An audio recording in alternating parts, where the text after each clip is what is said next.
नमस्कार दोस्तों, न्यूज डंका में आपका स्वागत है। आज के हमारे इस शो में मुंबई के जाने माने जो हमारे बीच में आज इस शो में आज प्रमुख मेहमान हैं। आज हम उनसे जो है आरटीआई के बारे में और देश और दुनिया के बारे में तमाम जानकारियों के बारे में जो है उनसे हम आज जो पूछताछ करेंगे। अनिल गलगली वह ऐसे चेहरा है जिसे मुंबई ही नहीं पूरे महाराष्ट्र देश के लोग जो है उनके नाम से आरटीआई के देखा जाए तो उनको ब्रांड एम्बेसडर के रूप में लोग जानते हैं, लोग पहचानते हैं। अगर मुंबई में आरटीआई से अगर कोई स्कैम घोटाला का अगर पर्दाफाश हुआ तो अनिल गलगली का नाम उसमें सबसे पहले आता है। तो आइए हमारे बीच में मौजूद हैं, हम उनसे जानते हैं। तो अनिल गलगली जी, सबसे पहले जो है न्यूज डंका के हमारे वार्तालाप शो में हम बहुत बहुत आपका जो है स्वागत करते हैं। आरटीआई जो है लोगों के लिए एक सशक्त कानून बनकर आया है, तो आप जो है इसे आरटीआई का कितना उपयोग हो रहा है, किस तरह से उपयोग किया जा रहा है? क्या ये आरटीआई आम जनता जो अपने बहुत सारे जो अपनी जो सरकार से जो बाबुओं से जो सरकारी जो संस्थान उससे काफ़ी नाराज रहते हैं, तो क्या आरटीआई के जरिए वह उपयोग कर रहे हैं या बहुत सारे जो पढ़े लिखे लोग या जो तमाम जो लोग हैं वही लोग इसका उपयोग कर पा रहे हैं? कितनी आरटीआई का वर्तमान में मुंबई हो या देश हो, कितने लोग इसका उपयोग कर रहे हैं, आप बताइए हमें। सबसे पहले मैं न्यूज डंका का धन्यवाद देता हूं कि आपने मुझे आमंत्रित किया। निश्चित तौर पर आरटीआई की जो परिभाषा और आरटीआई को लेकर जो जनमानस में जो एक प्रभाव है काफ़ी विस्तृत है। 2005 में जब इसे केंद्रीय कानून का हौदा प्राप्त हुआ, उसके पहले महाराष्ट्र में अगर हम बात करते हैं तो 2003 से आरटीआई कानून महाराष्ट्र में था। जो हमारे वरिष्ठ समाज सेवक अन्ना हजारे, इनकी पहल से महाराष्ट्र में इसे लागू किया गया था। निश्चित तौर पर 2005 से लेकर 2021 है, इसमें कई सारे बदलाव हुए। आरटीआई को लेकर कई सारे बदलाव करने की कोशिश सरकारों ने की, लेकिन आरटीआई अपनी जो एक मजबूती, जो एक लोगों को कहीं ना कहीं तो न्याय दिलाने के लिए आज भी सक्रिय है। निश्चित तौर पर आरटीआई को लेकर जो अलग अलग हमले हुए, आरटीआई की जो व्याख्या को बदलने की कोशिश की गई, कई सारे नियमों में भी बदलाव किया, लेकिन इसके बावजूद भी पूरे देश की हम बात करते हैं तो महाराष्ट्र आज आरटीआई करने वालों की संख्या में नंबर 1 है। दूसरी बात कि आरटीआई को लेकर कई सारे सवाल लोगों के मन में उत्पन्न होते हैं। आरटीआई एग्जैक्टली क्या है, उसकी व्याख्या क्या है और आरटीआई से कैसे हम जानकारी ले सकते हैं, ये भी एक कला है। 2005 से लेकर 2021 की बात करते हैं तो आरटीआई में जो जो बदलाव हुए हैं उसमें आरटीआई का नुकसान अधिक हुआ है, लाभ नहीं हुआ है। लेकिन इसके बावजूद भी खासकर शहरी इलाकों में लोगों ने आरटीआई को अपना वेपन बनाया, हथियार बनाया। और कहीं ना कहीं तो जो सरकार है, जो व्यवस्था है, जो भ्रष्टाचार, लापरवाही और कहीं ना कहीं तो नजरअंदाजी का शिकार है, उसे चुस्त दुरुस्त करने के लिए लोगों ने आरटीआई का इस्तेमाल किया। आज मुंबई में अगर हम बात करते हैं तो मुंबई में जो कई सारे आदर्श के घोटाला हुआ, कई सारे ऐसे घोटाले हैं जो आरटीआई की वजह से सामने आए, सरकारें गिर गई, सरकार को बदलना पड़ा, लेकिन आरटीआई आज भी अपने स्थिति में मौजूद है, मजबूती से खड़ा है। निश्चित तौर पर कई सारे उसमें सकारात्मक पहलू है, कुछ नकारात्मक पहलू है, लेकिन आरटीआई ने जो अपनी अलग पहचान बनाई है, आज हम देखेंगे कि महाराष्ट्र में, मुंबई में हर एक व्यक्ति, चाहे वो सामान्य व्यक्ति हो, कोई राजनीतिक व्यक्ति हो या प्रशासनिक अधिकारी हो, वो लोग भी आरटीआई का इस्तेमाल कर रहे हैं, क्योंकि जानकारी जो पुख्ता होती है वो आरटीआई से मिलती है और उस जानकारी के आधार पर हम आरोप लगा सकते हैं कि फला फला व्यक्ति ने क्या गलत किया, इस संस्थान में क्या गलत हुआ है, सरकारें क्या गलत कर रही है। जैसे कि किसानों का मामला है, किसानों को एग्जैक्टली पैसे मिले कि नहीं मिले, अगर मिले तो किस बैंक के जरिए पैसे उनके अकाउंट में जमा हुए, आज आरटीआई से आसानी से आप इस जानकारी को हासिल कर सकते हैं। तो निश्चित तौर पर आम आदमी हो, पॉलिटिशियन हो, हर एक व्यक्ति आरटीआई का इस्तेमाल कर कहीं ना कहीं तो जो सरकार की जो कमियां हैं उसे उजागर करने की कोशिश करता है। तो आरटीआई को बढ़ावा देने के, चूंकि आपको जो है आरटीआई का हमें बताने की जरूरत है कि मुंबई में हो, महाराष्ट्र में आप एक जो चर्चित चेहरा हैं, तो आरटीआई को बढ़ावा देने के लिए मतलब आरटीआई एक देखा जाए तो एक सशक्त कानून है। इसका आम जनता भी जो छोटे छोटे जो है लेवल पे हर चीज़ों में जो जिस तरह से आप देखेंगे शहर हो गांव में जो भ्रष्टाचार का जो दीमक लगा हुआ आरटीआई के जरिए जो बाहर आता है, तो आप इसे बढ़ावा देने के लिए क्या आप मुंबई महाराष्ट्र के बाहर भी कभी गए हैं? निश्चित तौर पर, क्योंकि जिस तरह से हम मुंबई में तो काम कर रहे हैं, लेकिन महाराष्ट्र के ग्रामीण इलाकों में कई सारे सेमिनार्स होते हैं, लोगों को प्रशिक्षण देना होता है कि एग्जैक्टली आरटीआई क्या है, कैसे आरटीआई का इस्तेमाल करें। आप देखेंगे कि राज्य में प्रक्रिया अलग है, केंद्र में प्रक्रिया अलग है, तो कहीं ना कहीं तो लोगों को इसकी समझ देने के लिए, उसका प्रचार प्रसार करने के लिए हम लोग काम कर रहे हैं। लेकिन दुर्भाग्य से गवर्नमेंट ऑफ महाराष्ट्र हो, गवर्नमेंट ऑफ इंडिया हो, पिछले कई सालों में जो आरटीआई को लेकर जो प्रचार और प्रसार की बात होती है, तो निश्चित तौर पर दोनों सरकारें फेल है। सरकार नहीं चाहती कि लोग हमसे सवाल पूछे, क्योंकि जब आप सवाल पूछेंगे तो आप फंसेंगे, जवाब देने में कहीं ना कहीं तो चूक होती है। तो कहीं ना कहीं तो कोई भी सरकार हो, मैं किसी विशिष्ट पार्टी का नाम, किसी विशिष्ट राजनीतिक दल का नाम इसलिए नहीं लेता हूं, क्योंकि हर एक सरकार वो चाहती है कि आरटीआई लोग सवाल नहीं पूछे। अगर वो सरकार अगर चाहती है तो निश्चित तौर पर आरटीआई की धारा 4(1) के तहत हर एक सूचना को वो लोग सार्वजनिक कर सकते हैं। क्योंकि जब 2005 में कानून आया तो उस कानून के तहत ये भी प्रावधान था कि आने वाले 3 महीने में हर एक सार्वजनिक प्राधिकरण, चाहे वो सेंट्रल गवर्नमेंट का हो, राज्य सरकार का हो, महानगर पालिका को, उसे सूचना के अधिकार की धारा 4 के तहत हर एक जानकारी को वेबसाइट में अपलोड करना था। उसमें हम देखेंगे कि मुंबई में जो मेट्रो का काम शुरू है, सड़कों का काम शुरू है, हम मुंबई की बात करते हैं, अभी सीलिंग से लेकर वर्सोवा तक नए ब्रिज का काम शुरू है। अगर हम यहाँ पर जाएंगे तो वैसे ही ब्रिज का काम कई सालों से प्रलंबित है। तो सरकार का कर्तव्य होता है, उस एजेंसी का काम होता है कि ये प्रोजेक्ट का क्या नाम है, कितने पैसे हम खर्चे करने वाले हैं, ठेकेदार कौन है, उस अधिकारियों का क्या नाम है, और ये ठेका किस दिन इसका काम पूरा होगा और लोगों के लिए इसकी सेवा शुरू होगी। अगर सरकार ये काम करेगी, एजेंसी ये काम करेगी, जैसे कि MSRDC है, MMRD है, मुंबई में महानगर पालिका है, दुर्भाग्य से कोई भी सरकार हो, कोई भी सरकारी व्यवस्था हो, वो नहीं चाहते कि लोगों तक जानकारी पहुंच जाए। उसके लिए लोग बड़े पैमाने पर आरटीआई का एप्लीकेशन करते हैं, सूचना को हासिल करते हैं, फिर सरकार से जद्दोजहद कर उस पेंडिंग काम को, उस प्रलंबित काम को, जो काम सरकार का होता है, जो चुने गए नगर सेवक MLA MP का होता है, लेकिन कई सारे हमारे आरटीआई एक्टिविस्ट है जो अपना समय खर्चा करके वहां पर कहीं ना कहीं तो काम करने की कोशिश करते।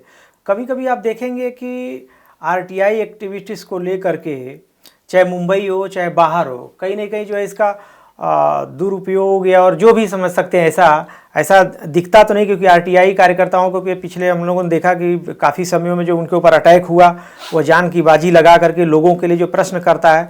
तो आपका मतलब इसके ऊपर ऐसा कभी रहा है कि मतलब जो आरटीआई का पूरी तरह से जो उपयोग सही मतलब हो रहा है, ऐसा कहीं दुरुपयोग ऐसा आपको दिखा कि जो दूसरे जो आप बताए ना कि बहुत सारे लोग मारते हैं, तो कैसा लगा आपको ऐसा? देखिए, 2 बातें इसमें क्लियर कट है। आरटीआई मतलब क्या होता है, जो सूचना सरकार के पास उपलब्ध है, हाँ, उसी सूचना को आरटीआई एक्टिविस्ट हो, आरटीआई कार्यकर्ता हो या सामान्य नागरिक को देते हैं। यानी जो सूचना आपके पास पहले से मौजूद है, आप उस पर कार्रवाई नहीं करते, और कोई व्यक्ति आरटीआई से अगर जानकारी मांगता है तो आप कहते हैं कि लोग ब्लैकमेलिंग कर रहे हैं, क्योंकि सरकार कोई नए तरीके से सूचना नहीं देती, जो उनके रिकॉर्ड पर उपलब्ध है, जो गलत चीजें उन्हें पता है। तो आरटीआई में ये भी एक प्रावधान है कि सुमोटो, अगर आपको लगता है कि अनिल गलगली ने कोई एप्लीकेशन किया है, सर मैं आपको एग्जांपल देता हूँ कि गोरेगांव में अमिताभ बच्चन, उन्होंने ओबराय के पीछे जो अलग अलग बंगले बनाए थे, उसमें हाई प्रोफाइल लोग थे, तो उन्होंने उसमें कुछ इलीगल काम किया, महानगर पालिका ने उनको नोटिस दिया, MRTP की एक्शन हुई, हमने आरटीआई से मामले को उजागर किया। लेकिन अमिताभ बच्चन ने कभी आरोप लगाया कि हमें किसी ने ब्लैकमेल किया? क्योंकि अमिताभ बच्चन को समझ में आया कि हमने गलती की है, गलती को सुधार करने के लिए भी कई सारे प्रावधान है। तो उन्होंने अपने आर्किटेक्ट के जरिए महानगर पालिका के पास एक नया अमेंडमेंट प्लान डाला, और उन्होंने ज्यादा नहीं, 9 लोगों ने 9 करोड़ रुपए सरकार को अदा किए, महानगर पालिका को अदा किए, उनका काम रेगुलराइज हुआ। यही जब चीजें होती है तो बिल्डर होते हैं, जो गलत काम करने वाले होते हैं, वो कहीं ना कहीं तो दबाव डालकर, पुलिस से FIR करवा कर, या कहीं ना कहीं तो ब्लैकमेलिंग का आरोप लगाकर अपने गलत कामों को, अपने पाप को छुपाने की कोशिश करती है। अगर आपको गलत हुआ, देखो आरटीआई की 2 बड़ी बातें हैं। आरटीआई क्यों लाया इस देश में? भ्रष्टाचार को खत्म करने के लिए और पारदर्शिता लाने के लिए। अगर आपने भूतकाल में कुछ गलत काम किया तो उसे वर्तमान में सुधारिए और भविष्य में उस गलती को मत कीजिए, यही आरटीआई का संदेश है। दुर्भाग्य से जो गलत लोग हैं, जिन्होंने गलतियां की है, जिन्होंने सरकार का राजस्व को नुकसान पहुंचाया है, जो जमीनों को हड़पने की कोशिश करते हैं, वही आरोप लगाते हैं कि आरटीआई लोग ब्लैकमेल करते हैं। मतलब अमिताभ बच्चन हो, मुकेश अंबानी हो, अनिल अंबानी हो, उन्होंने आरटीआई के जरिए जो जो चीजें उजागर हुई, उन्हें उसके पैसे भरने पड़े, जो उन्होंने गलतियां की उसका भुगतान करना पड़ा। उसके लिए बड़े लोग आरोप नहीं लगाते, लेकिन जो गलत लोग होते हैं, जो गलत तरीके से काम करते हैं, वो इस तरह के आरोप लगाते हैं। कभी कभी मैं एक जनता का प्रश्न आपसे मैं पूछूंगा मैं कि आपने बताया कि जो सरकार है, जो सरकारी बाबू हैं, जो सरकारी तंत्र है, उन्हें जो है हर सवाल का जवाब देना उनका फर्ज होता है।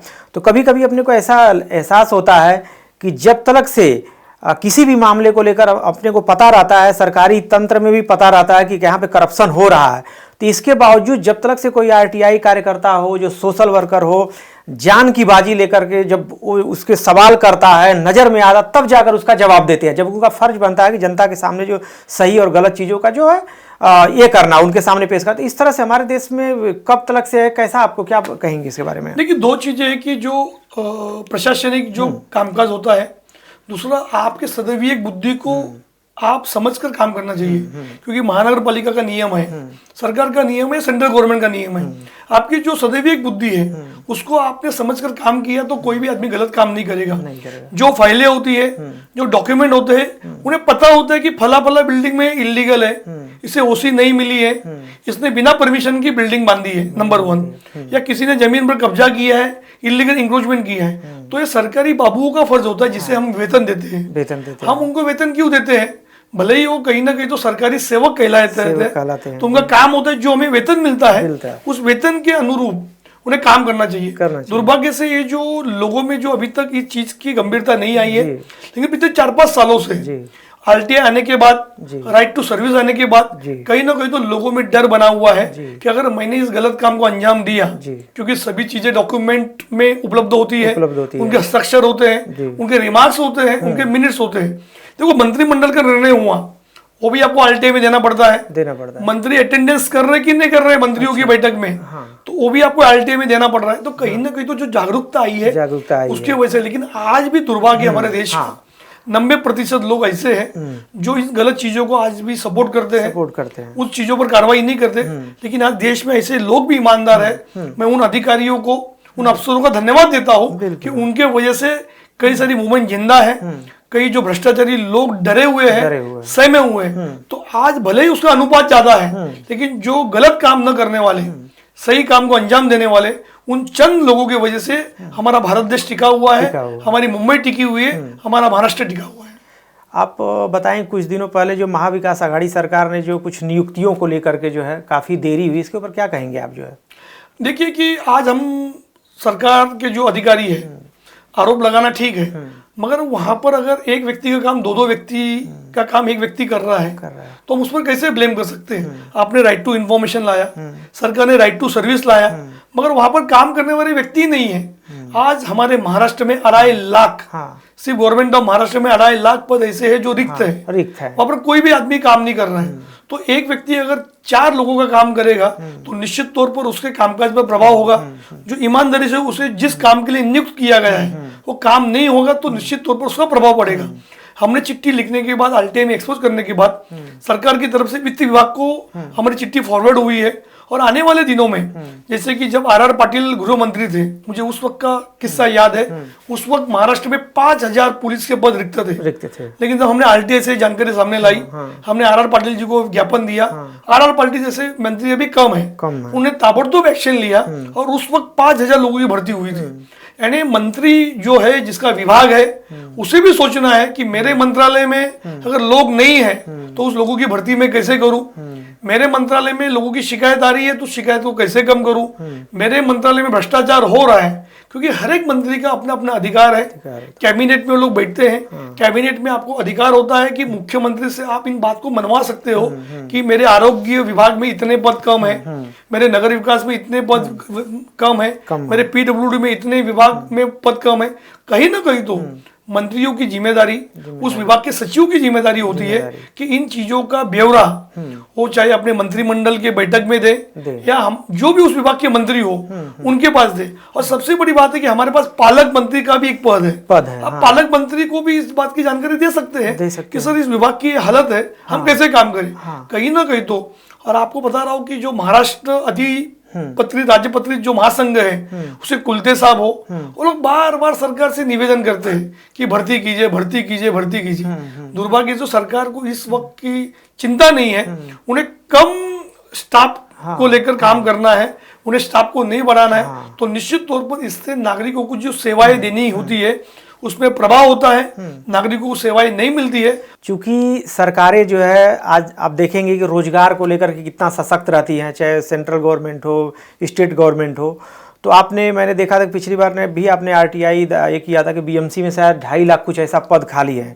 तो एक तरफ जहां गवर्नमेंट आज देखा जाए तो देश के अंदर जो राजनीति पॉलिटिक्स चल रही है, रोजगार देने के लिए एक बहुत बड़ा मुद्दा है कि जो नए बच्चे जो आज इतने सारे इंजीनियर हैं, तमाम जो पढ़ लिख करके आ रहे हैं, उनको कोई नौकरी नहीं है।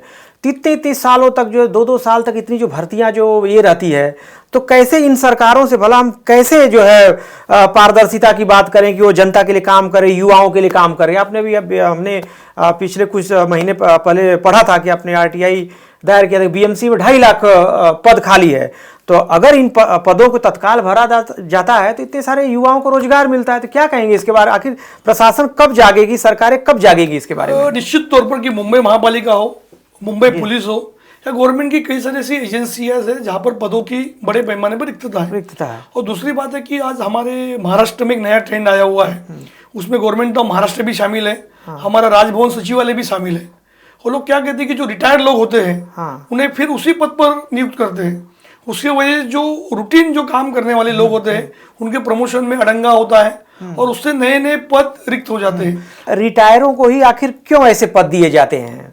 एक तरफ हमारे देश में इतने सारे युवा बेरोजगार बैठे, एक से टैलेंटेड हमारे सामने जो है यूथ आ रहे हैं, तो ऐसा आपने जो बताया कि ऐसे रिटायर लोगों को ही ऐसे बैठाने की कोई आवश्यकता है, क्या कहेंगे इसके बारे में? निश्चित तौर पर अभी हाल ही में मैंने आरटीआई से जानकारी निकाली थी, राजभवन सचिवालय, वहां पर एक व्यक्ति थे जो राज्यपाल जी के निजी सचिव थे।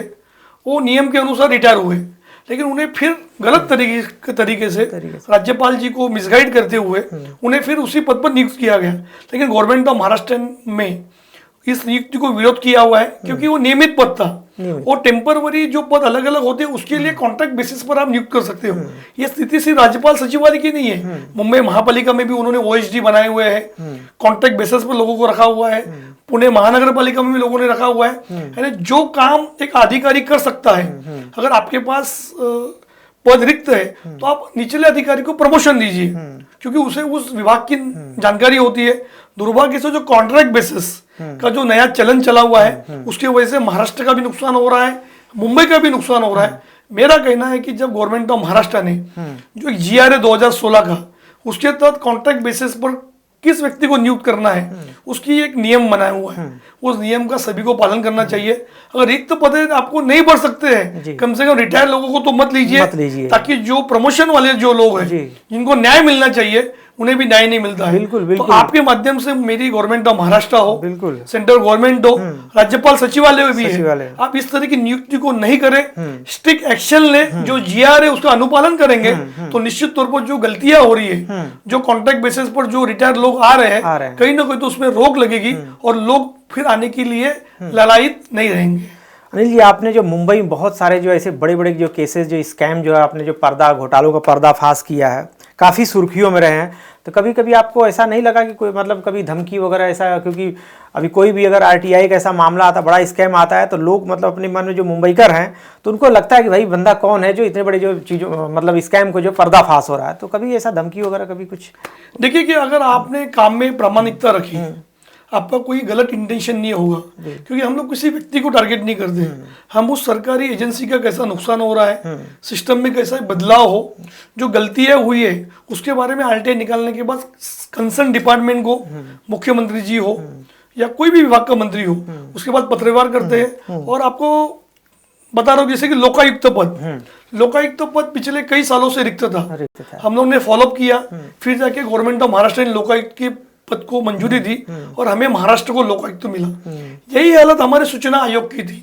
महाराष्ट्र में जो सूचना आयोग है वहां पर 4 पद रिक्त है। सरकार ने 2 साल लगाए 3 लोगों को नियुक्त करने के लिए, अभी भी 1 पद रिक्त है। तो ऐसे कई सारे मामले होते हैं, जैसे कि अभी रिलायंस नाम की जो एक एनर्जी कंपनी थी मुंबई में, जिसे अभी अडानी ने टेक ओवर किया। जब रिलायंस हमारे मुंबई में थी तो बिजली के बिल में वो लोगों का टैक्स का पैसा भी वसूलती थी, जो सरकारी टैक्स होता था। वो टैक्स लेने के बाद उसे सरकार में जमा करना उनका कर्तव्य होता था।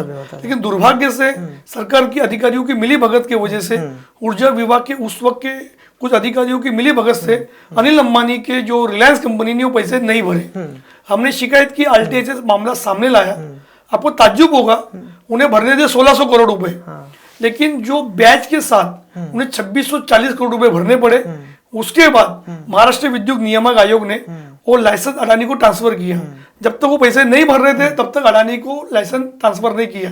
ऐसे कई सारे मामले हैं जो सरकारी टैक्स को हड़प करते हैं, उसका गबन करते हैं, लेकिन सरकार में बैठे हुए अधिकारी हो, मंत्री हो, उस व्यक्ति को मदद करते हैं जिससे ना देश का फायदा है ना समाज का फायदा है, लेकिन हमारी जो सरकारी जो खजीना होता है वो हमेशा रिक्त रहता है। तो आप एक संदेश देना चाहेंगे हमारे स्टूडियो के जरिए, जो है सरकारी जो बाबू बैठे हुए हैं, जो ये करके जो है कि आगे जैसे बहुत सारे ऐसे जो चीज़ें रहती है जो हमें इंतजार करना पड़ता है, तो इन चीज़ों को ऐसा सतर्क आगे जो है जाकर बहुत सारे जो घोटाले होते, जनता का काम नहीं होते, ये सारे के प्रकल्प मुंबई में रुके हुए, बहुत सारे जो कितने सालों से पड़े हुए, जो भ्रष्टाचार का जो दीमक जकड़ा हुआ है, तो जब तक से कोई समाज सेवी हो, आरटीआई एक्टिविस्ट हो, मतलब मोर्चा है, प्रदर्शन, आखिर एक नौबत कब तक आती रहेगी?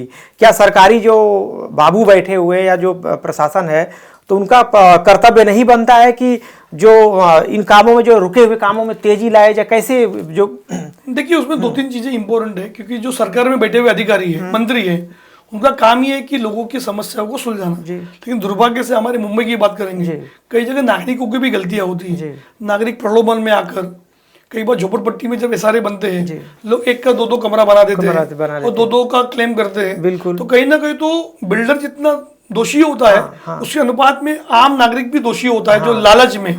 कभी आपने जो जैसे आपने बताया कि मतलब इसमें आम नागरिक भी लोभी होता है, लेकिन आपने सही बोले कि एक घर में जो 2 दरवाजे बनाता है, लेकिन एक घर में 2 दरवाजे बनाने के लिए जो बीएमसी वाले ही जो है उनको प्रमोट करते हैं कि तुम जाओ वहां पर, हम तुमको नोटिस मारे। ऐसा कभी कुछ मतलब केसेस? नहीं, देखिए देखो इसमें 2 चीजें हैं, जैसे कि हाई प्रोफाइल केसेस, कई सारे जो बड़े बड़े उद्योगपति, बड़े बड़े फिल्म स्टार, वो भी एसआरए में उनकी झोपड़ी होने के कई सारे ऐसे मामले उजागर हो चुके हैं। जब भी इस तरह की एसआरए की योजना बनती है या जो भी डेवलपमेंट होता है, तो मुंबई महानगर पालिका एसआरए का कोई रोल नहीं होता है। वहां पर जब सर्वे होता है, अच्छा, सर्वे में जो लोग भी जहां पर बताएंगे तो उस हिसाब से उस सर्वे के अनुसार काम होता है, उसे नोटिस जारी होती है। तो मेरा कहना है कि अगर आम नागरिक भी सुधरे वो गलत चीजों को नहीं अपनाए, गलत चीजों पर उंगली उठाए, तो निश्चित तौर पर दोनों बाजू से अगर आप समान काम करेंगे तो काम हो सकता है। दूसरी बात है कि जो सरकार के बाबू है हम उनको वेतन देते हैं, बिल्कुल, वो वेतन हमारे टैक्स के पैसे से जाता है। तो उनका काम है कि जो आपको वेतन मिलता है, जिस काम के लिए आपकी नियुक्ति की गई है, उसको आप ईमानदारी से करें। जो भी आपके पास शिकायत आती है लिखित, तो उसको 7 दिन में उसका जवाब दीजिए। अगर आपके पास वो लिखित शिकायत का कोई जवाब नहीं है, आपका डिपार्टमेंट नहीं है, तो दूसरे विभाग को उसको 5 दिन में आप ट्रांसफर कीजिए। बिल्कुल। कोई भी फाइल आपके पास आई, चाहे एनओसी का मामला हो या कोई सर्वे का मामला हो, उसे 1 महीने में उसको निपटाइए। ऐसा मेरा नहीं कहना है, ये सरकार के नियमों में उन्होंने लिखा हुआ है। अगर सरकार के बाबू, सरकार के मंत्री अगर अपने बनाए हुए नियमों का अगर अध्ययन करेंगे, उस पर काम करेंगे, उस पर अनुपालन करेंगे, तो निश्चित तौर पर नागरिकों की जो शिकायत होती है कि मेरा काम नहीं हो रहा है, मैंने चिट्ठी लिख के 4 साल हुआ लेकिन मुझे जवाब नहीं दे रहे, कहीं ना कहीं तो जो जवाबदेही है वो अधिकारियों में आएगी, मंत्रियों में आएगी। जैसा मैं आपको एग्जांपल देता हूँ कि जो महाराष्ट्र में जो सहकार मंत्री है, जो महसूल राजस्व मंत्री है, जो अलग अलग मंत्री है, उनके पास हियरिंग होती है, उन्हें अर्धन्यायिक प्राधिकरण का दर्जा है। दुर्भाग्य से एक केस थी, उस केस में गवर्नमेंट ऑफ महाराष्ट्र को हाईकोर्ट ने ऑर्डर दिया कि आप भले ही अर्धन्यायिक प्राधिकरण हो, लेकिन आपके पास जब सुनवाई होती है तो उसे कितने महीने में आपको उसका ऑर्डर जारी करना है, उसका उन्होंने निर्देश दिया है। दुर्भाग्य से महाराष्ट्र गवर्नमेंट हो या अलग अलग जो प्राधिकरण होते हैं, वहां पर इस तरह की सुनवाई होने के बाद जब तक हरिओम नहीं होता है, कुछ काम की चीज नहीं होती, तब तक ऑर्डर नहीं निकालते। और कुछ काम नहीं होता तो ऑर्डर को रिजेक्ट करते हैं। तो वहां पर भी एक सीमा जो बनाई गई है सरकार की तरफ से, माननीय न्यायालय की तरफ से, तो ये अधिकारियों के साथ उन मंत्रियों का भी काम होता है कि उसका अनुपालन करे। अगर मंत्री चोर नहीं होगा, मंत्री भ्रष्टाचार नहीं करेगा, तो अधिकारी भी भ्रष्टाचार करने की कोशिश नहीं करेगा। लेकिन दुर्भाग्य हमारे महाराष्ट्र का जो अलग अलग डिपार्टमेंट है, अलग अलग जो लोग काम करने वाले लोग हैं, क्यों समय पर काम नहीं होता है, लोगों को मंत्रियों के पास मंत्रालय में क्यों जाना पड़ता है। अगर इस पर भी अगर मंत्री महोदय, मुख्यमंत्री महोदय, राज्यपाल महोदय अगर सोचेंगे तो एक नया परिवर्तन आएगा। मंत्रियों को लोगों के घरों तक जाना चाहिए, ना कि उन्हें मंत्रालय बुलाना चाहिए। लेकिन हमारे देश की जो लोकतंत्र की जो व्यवस्था है, मंत्री अपने एक ऑफिस में बैठता है, वहां पर बड़ी बड़ी लाइनें लगती है। सुनवाई लेने के बाद अगर आपने एक एक साल ऑर्डर नहीं निकाला तो इसके लिए कौन दोषी है? तो कहीं ना कहीं तो अधिकारियों के साथ उन मंत्रियों को भी अपनी जिम्मेदारी का अनुपालन करना चाहिए कि मुझे जो लोकतंत्र ने जो मुझे मौका दिया है, जो हमारे संविधान ने हमें जो मौका दिया है, उसका आप ईमानदारी से पालन करेंगे तो निश्चित तौर पर भ्रष्टाचार, जो गलत चीजों पर कहीं ना कहीं तो अंकुश लग सकता है। तो बहुत सारी बातें अनिल जी आपने सरकारी तंत्र जो भी ऐसा बताया, लेकिन मुझे ऐसा लगता है कि राजनीति के अंदर जैसे आप जैसे लोगों को और तमाम ऐसे लोगों, जनता को भी एक अपेक्षा रहती है कि हमारे बीच में जो है एक अनुभवी और अच्छा जो काम करने वाला नेता चाहिए, मतलब लोगों को ज़रूरत है, आज ऐसे जनप्रतिनिधि की ज़रूरत है। तो ऐसी चर्चा भी होती रहती, बहुत बार हमने जो है लोगों से भी सुना है।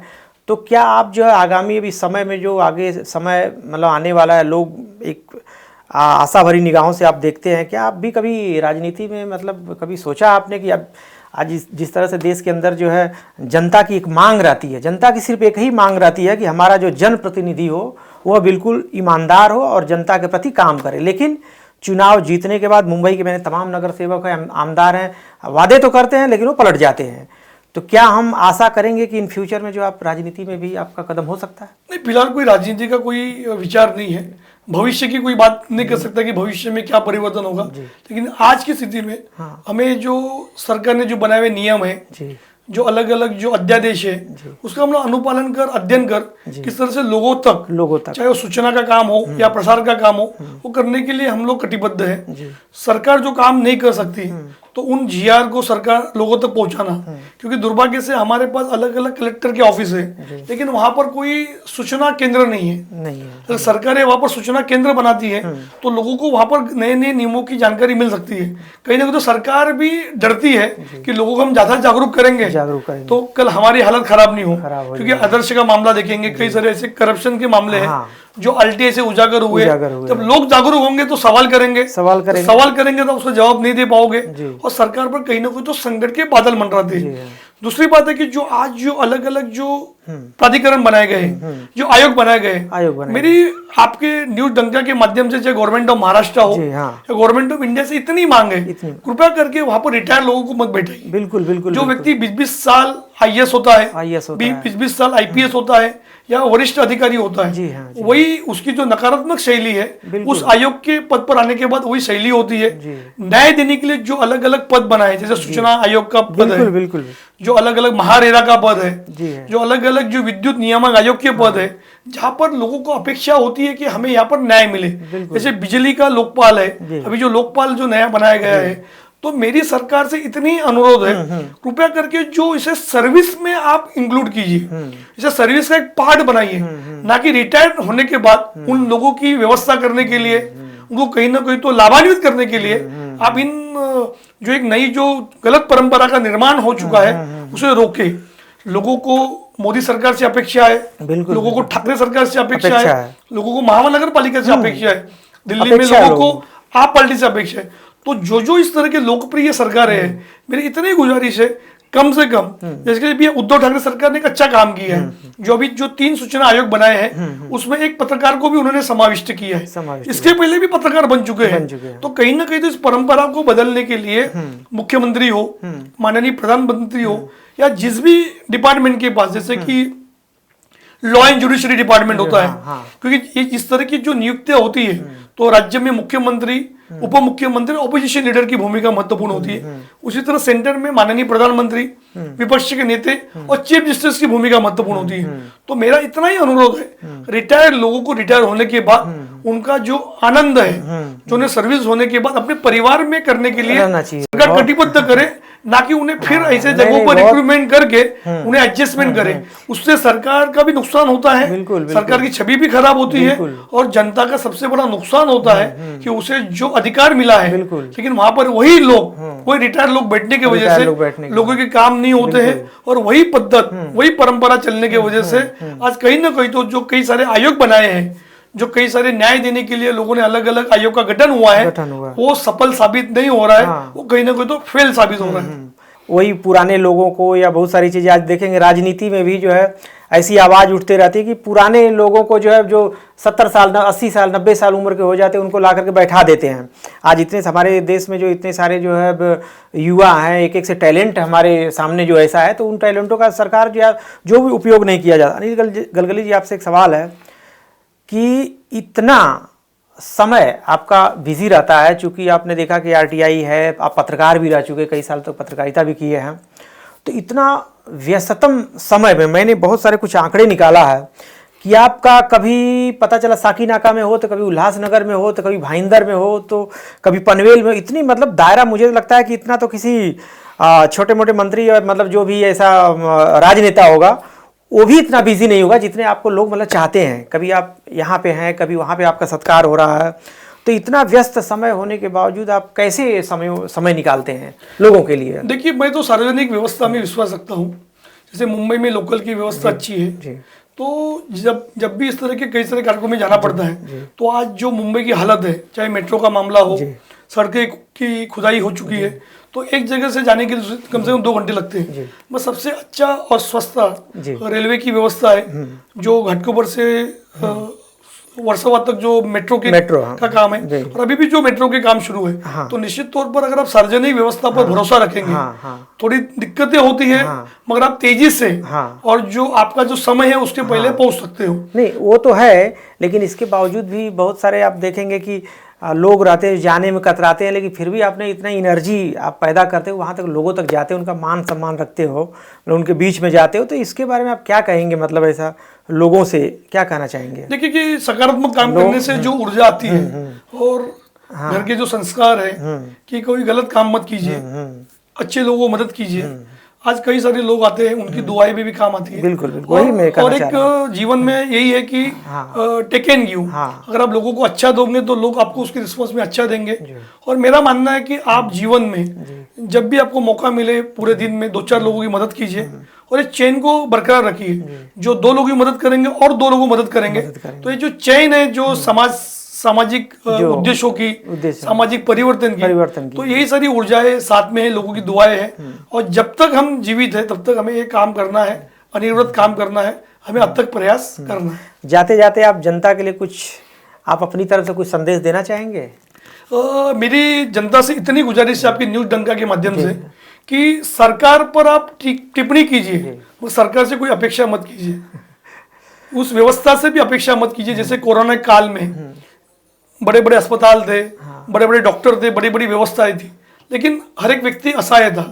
ना कोई मुख्यमंत्री हो, मंत्री हो, वो भी उस वक्त असहाय था। तो लोगों को भी अपनी व्यवस्थाएं बनानी पड़ेगी, लोगों में अपने आप में सुधार लाना पड़ेगा। शिकायत के बजाय उसका निवारण की बात कीजिए, और जो भी सरकार ने जो अलग अलग आपको अधिकार दी है उसका इस्तेमाल कीजिए, चाहे राइट टू इन्फॉर्मेशन हो, राइट टू सर्विस हो। और सबसे पहले आप गलत काम मत कीजिए। जैसे अगर आपने कोई ट्रैफिक का सिग्नल तोड़ा तो कृपया करके जुर्माना भरिए, ना कि अपनी पहचान बताइए, उसे धोस मत दीजिए। अगर आम नागरिक छोटे छोटे चीजों पर ध्यान रखेगा तो सरकारें भी सुधर जाएंगी, व्यवस्थाओं में बदलाव होगा। क्योंकि जो भ्रष्टाचार है, जो गलत काम है, वो एक हैंड से नहीं होता है। उसके लिए आम नागरिक भी उतना ही जिम्मेदार है जितनी सरकार है और व्यवस्था है। तो मेरी इतनी गुजारिश है, लोग ईमानदारी से, जो आप सरकार से अपेक्षा करते हो कि सरकार ईमानदार रहे, भ्रष्टाचार नहीं करे, तो सबसे पहले शुरुआत अपने आप से करेंगे तो निश्चित तौर पर परिवर्तन आएगा। तो यह थे हमारे बीच में जो है मुंबई के जो है RTI के ब्रांड एम्बेसडर अनिल गलगली, जो एक जाना माना चेहरा है। इनके नाम की जो है लोग जो है कई भी कार्यक्रम हो, प्रोग्राम हो, तमाम चीज़ों जो रहते हैं लोग इंतजार करते हैं। अनिल गलगली जो है मुंबई के जो है कई घोटालों का जो है इन्होंने पर्दाफाश किया। इन्होंने बहुत सारी चीज़ों को बहुत सारे कम समय में जो है बहुत बेबाकी से इन्होंने जवाब दिया है। तो दोस्तों, हमारे न्यूज़ डंका को, हमारी वेबसाइट को, हमारे YouTube चैनल को, हमारे फेसबुक पेज को लाइक कीजिए। नमस्कार।